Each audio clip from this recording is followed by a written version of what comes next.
الحمد لله رب العالمين والصلاة والسلام على رسوله الكريم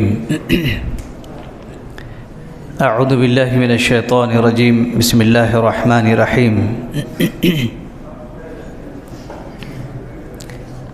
رب اشرح لي صدري ويسر لي أمري واحلل عقدة من لساني يفقهوا قولي اللهم رب زدني علما۔ سب تعریف اللہ تبارک و تعالیٰ کے لیے ہے اور درود و سلام رسول اللہ صلی اللہ علیہ وسلم کے لیے ہیں۔ معزز سامعین اور ناظرین،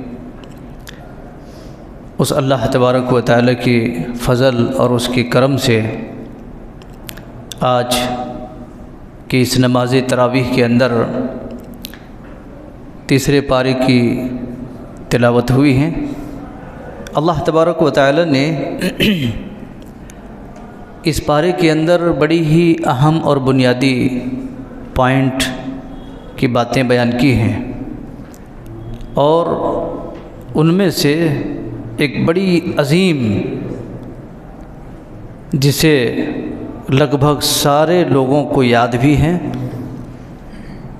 اور جن کو یاد نہیں ہے ان کو یاد بھی کر لینا چاہیے، جس کو آیت الکرسی کے نام سے یاد کیا جاتا ہے۔ آیت الکرسی کے نام سے یاد کیا جاتا ہے۔ یاد رکھیے، اللہ تبارک و تعالی نے اس آیت کے اندر اپنی توحید اور اپنا پہچان بتایا ہے، یعنی اللہ ہے کیا، اللہ ہے کون، اللہ تبارک و تعالیٰ کیا کچھ کوالٹی اور کچھ صفات کیا ہیں، اللہ رب العالمین نے اس چیز کو بیان فرمایا ہے جو آیت الکرسی کے اندر موجود ہیں۔ یاد رکھیے، آیت الکرسی کا اپنے اندر ایک بہت بڑی فضیلت ہے، بہت بڑی فضیلت ہے۔ نبی صلی اللہ علیہ وسلم نے فرمایا، جو آدمی فرض نماز پڑھتا ہے اور کسی سے بات کیے بغیر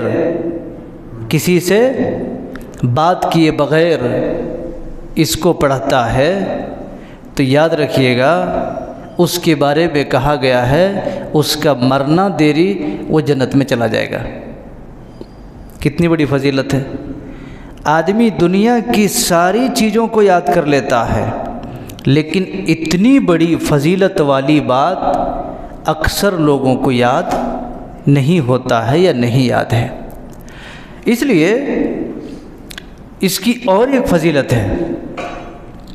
اللہ کے نبی صلی اللہ علیہ وسلم اس آیت کو کیا کرتے تھے؟ رات میں سونے کے وقت پڑھتے تھے اور پڑھنے کا حکم بھی جاری فرمایا ہے کہ آدمی اس کو پڑھے۔ تو جو آدمی اس کو رات میں پڑھتا ہے سونے کے وقت، تو اللہ تبارک و تعالی اس آدمی کے اوپر ایسا فرشتہ مقرر کر دیتا ہے جو رات بھر اس کی نگرانی میں ہوتا ہے۔ میرے خیال سے کسی بھی گن مین کی ضرورت نہیں پڑے گی، کسی بھی گن مین کی ضرورت نہیں ہے۔ میرے بھائیوں، میرے مسلمانوں اور میرے نوجوان ساتھیوں، ایسی بڑی اور ایسی عمدہ اور اتنی بڑی جامع نگرانی والی آیت ہر مسلمان کو اور ہر نوجوان کو، ہر آدمی کو یاد کرنا چاہیے۔ اسی طریقے سے اس کی اور کئی ساری فضیلتیں ہیں، لیکن اللہ تبارک و تعالی نے اس آیت کو ہر فرض نماز کے بعد پڑھنے کا حکم دیا ہے اور اس کی بڑی فضیلت بیان کی ہے۔ اسی طریقے سے آج کے جو آیات آپ کے سامنے پڑھی گئی ہیں ان میں سے حضرت ابراہیم علیہ السلام کا بھی تذکرہ آیا ہے۔ نمرود، جس نے اپنے آپ کو ایک بہت بڑا دعویٰ کر بیٹھا تھا لیکن اللہ کا بندہ حضرت ابراہیم علیہ السلام نے ایسے منہ توڑ جواب دی ہے، ایسے منہ توڑ جواب دیا اور مقابلہ کیا ہے شاید کسی دوسرے سے ناممکن ہے۔ اس نے کہا تھا، اپنے رب ہونے کا دعویٰ کیا تھا، کہا ٹھیک ہے تمہاری بات اپنی جگہ پہ، لیکن میرا رب تو وہ ہے جو سورج فلاں طرف سے نکالتا ہے، تو ذرا فلاں طرف سے نکال کے دکھا دے۔ فَبُہِتَ الَّذِي كَفَرَ، اس کی حالت پتلی ہو گئی۔ کیا ہو گئی؟ حالت پتلی ہو گئی۔ اس لیے حضرت ابراہیم علیہ السلام نے اس سوال کا جواب دیا تھا، اس کا بھی تذکرہ کیا۔ اس کے بعد اور ایک بات کی یہاں پر ذکر آئی کہ موت کے بعد دوبارہ زندہ کیے جائیں گے۔ ہر آدمی کو اس بات کا یقین اور بھروسہ رکھنا چاہیے کہ جو بھی آدمی دنیا کے اندر آیا ہے، جو بھی آدمی دنیا کے اندر آیا ہے، مرنے کے بعد انہیں پھر سے زندہ ہونا پڑے گا۔ اللہ رب العالمین زندہ کرے گا جی، اور کس لیے؟ کمانے کھانے کے واسطے نہیں، اللہ تبارک و تعالیٰ کے پاس اس کا حساب و کتاب کے لیے، اس کا بھی تذکرہ کیا ہے۔ اسی طریقے سے ایک بڑی عظیم جو اس مہینے کی مناسبت سے، اس مہینے کے مناسبت سے صدقہ خیرات جو آدمی کرتا ہے، وہ صدقہ خیرات کرنے کا جو اجر ہے، جو ثواب بیان کیا ہے، اس چیز کا بھی تذکرہ کیا، کیونکہ آدمی صدقہ اور خیرات کرنے والے اعمال کا اتنا بڑا اللہ رب العالمین نے اجر رکھا ہے کہ کبھی اس کو ضائع نہیں کرتا ہے۔ اس لیے میرے مسلمان بھائیوں، ماہ رمضان اگر آپ کو اور ہم کو ملا ہے تو اس مہینے کے اندر یقیناً دریا دلی کا اظہار کرنا چاہیے اور نیکیوں کا انبار اکٹھا کرنا چاہیے۔ نیکیاں کمانے کا مہینہ ہے، یہ نیکیوں کو گنوانے کا مہینہ نہیں ہے۔ کسی بھی طریقے سے، کسی بھی پرکار سے اور کسی بھی نظریے سے نیکیاں کما لینا چاہیے، اس کا بھی تذکرہ کیا ہے جو آپ کے سامنے پیش کی گئی ہے۔ اسی طریقے سے اور ایک چیز کا تذکرہ کیا ہے، سود سمجھتے ہیں نا، سودی لین دین کے بارے میں۔ سود کیا چیز ہے؟ ربا ہے سود۔ اللہ رب العالمین نے سود کو حرام کیا ہے، سود کے ذریعہ سے مالوں کو مٹاتا ہے، صدقہ کے ذریعہ سے اللہ تبارک و تعالی مال کو بڑھاتا ہے۔ اس لیے سودی لین دین، سودی کاروبار، سود کے بارے میں بزنس، یاد رکھیے وہ بہت بڑا وبال ہے، بہت بڑا گناہ ہے، اس سے بچنے کی کوشش کرنی چاہیے اور بچنا چاہیے اسے۔ اور یاد رکھیے جو آدمی سود کا کاروبار کرتا ہے، سود کا کھانا پینا کرتا ہے، تو پھر ایسے رمضان اس کے لیے ایک نہیں، کتنے بھی ایسے رمضان آ جائے اور کتنے بھی ایسے پارے سنتے رہیں، کوئی فائدہ نہیں ہوگا۔ اس لیے اس سے بچنا چاہیے انسان کو۔ اسی طریقے سے اللہ تبارک و تعالیٰ نے اور ایک چیز کا تذکرہ کیا ہے، ہم جب ماحول میں اور معاشرے کے اندر جب ہم رہتے ہیں اور ہم جب کچھ لین دین کرتے ہیں، کسی کو کچھ دیتے ہیں یا ہم کسی سے کچھ لیتے ہیں، تو کیا کرنا چاہیے؟ اللہ رب العالمین نے کہا اس کو تم لکھائی پڑھائی کر لو۔ لکھ لینے کا حکم ہے تاکہ سامنے والا جھوٹ نہ بول سکے، سامنے والا مکر نہ سکے۔ اس لیے اللہ تبارک و تعالیٰ نے اس کو لکھنے کا حکم دیا ہے، اور لکھنے کی آیت بہت بڑی ہے قرآن مجید کے اندر، جو لکھنے کا ہے۔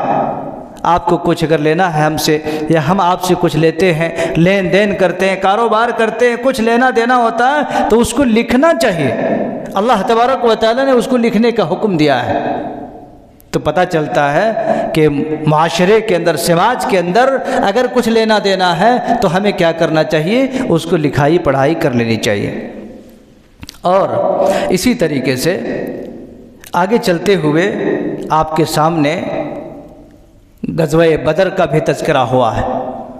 غزوہ بدر جو سارے لوگ جانتے ہیں، اسلام کے ماننے والے، اسلام کے پڑھنے والے، شریعت اسلامیہ کے جاننے والے ہر شخص یہ جانتے ہیں کہ جنگ بدر یقیناً اسلام کے اندر ایک عظیم معنی اور مفہوم رکھتے ہیں اپنے اندر، جو اسلام کا سب سے پہلا غزوہ ہے جو مسلمان لڑے۔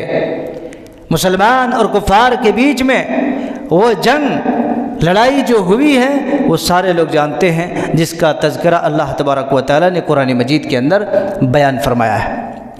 اور اسی طریقے سے اور ایک بات، حضرت عمران کی اور ان کی آل و اولاد کی اور ان کے گھرانے کی اور حضرت مریم علیہ السلام کی اور حضرت عیسیٰ علیہ السلام اور اسی طریقے سے ان کے نانی کا بھی تذکرہ، ان کے نانا کا تذکرہ اللہ تبارک و تعالیٰ نے یوں سمجھیے کہ ایک خاندان کی ایک بہت بڑی فہرست بیان فرما دیا ہے، بہت بڑی لسٹ بیان فرما دی۔ میرے بھائیوں، پتہ چلتا ہے کہ اللہ تبارک و تعالیٰ نے حضرت عیسیٰ علیہ السلام کے خاندان کے کچھ ایسی چیدہ باتوں کو بیان فرمایا ہے جسے قرآن مجید کے اندر پایا جاتا ہے۔ آئیے دیکھتے ہیں حضرت عیسیٰ علیہ السلام کے تعلق سے ان کی کئی ساری خوبیاں ہیں جسے اللہ تبارک و تعالیٰ نے دیا۔ بہت سارے پیغمبر ہیں جو مختلف قسم کی خوبیاں عطا کی ہیں، لیکن ان خوبیوں میں سے ایک حضرت عیسیٰ علیہ السلام ہیں جن کو اللہ تبارک و تعالیٰ نے یہ خوبی دی کہ وہ جب کسی مردہ کو چھوتے تو زندہ ہو جاتے، کسی پرندے کو بنا کر کے ٹچ کرتے تو وہ زندہ اٹھ جاتے، اور اسی طریقے سے کسی کوڑ کو بھی چھوتے تو اس کی بیماری ختم ہو جاتی تھی۔ اللہ تبارک و تعالیٰ نے ان کو آسمان میں زندہ اٹھا لیا ہے، قیامت سے پہلے پھر وہ زمین پر اتریں گے۔ یہ سب ساری کوالٹی اور یہ سب ساری فضیلتیں اللہ رب العالمین نے حضرت عیسیٰ علیہ السلام کو عطا فرمائی۔ اور وہ مریم کا بیٹا جو بغیر باپ کے پیدا ہوئے، اللہ اکبر، جن کی اتنی بڑی فضیلت اللہ تبارک و تعالیٰ نے عطا فرمائی۔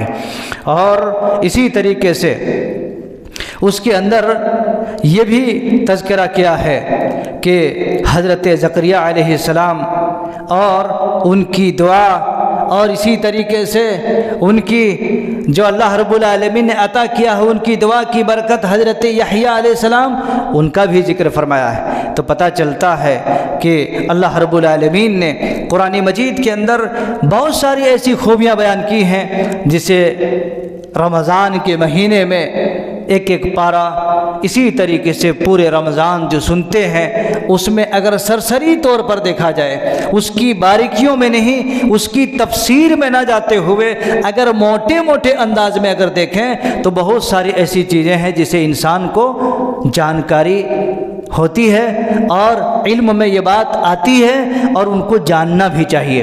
اسی لیے میرے بھائیوں، صرف سننے سے یہ سب ساری باتیں نہیں آتی، بلکہ کچھ پڑھنا پڑتا، کچھ جاننا پڑتا، اور اس کے لیے یقیناً تھوڑا وقت دینا پڑتا، تب جا کر کے یہ سب ساری باتیں ہمارے کانوں تک اور ہمارے ذہن و دماغ تک آ سکتی ہیں۔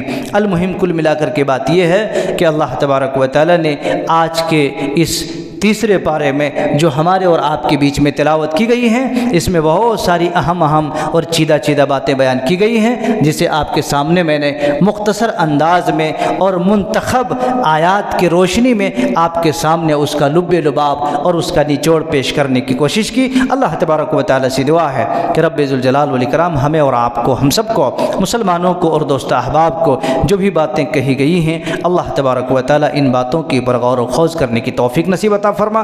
رب ذوالجلال والاکرام جس طریقے سے ہم قرآن مجید سنتے ہیں، اللہ تبارک و تعالیٰ سننے کے ساتھ ساتھ اس کی جو نچوڑ ہیں، اس کی جو بنیادی پوائنٹ ہیں، ٹرننگ پوائنٹ ہیں، ان تمام چیزوں کے اوپر ہم سب کو اللہ رب العالمین عمل پیرا ہونے کی توفیق نصیب عطا فرما۔ واقول قولی ھذا واستغفر اللہ لی ولکم ولسائر المسلمین، وآخر دعوانا الحمد للہ رب العالمین، والسلام علیکم ورحمۃ اللہ وبرکاتہ۔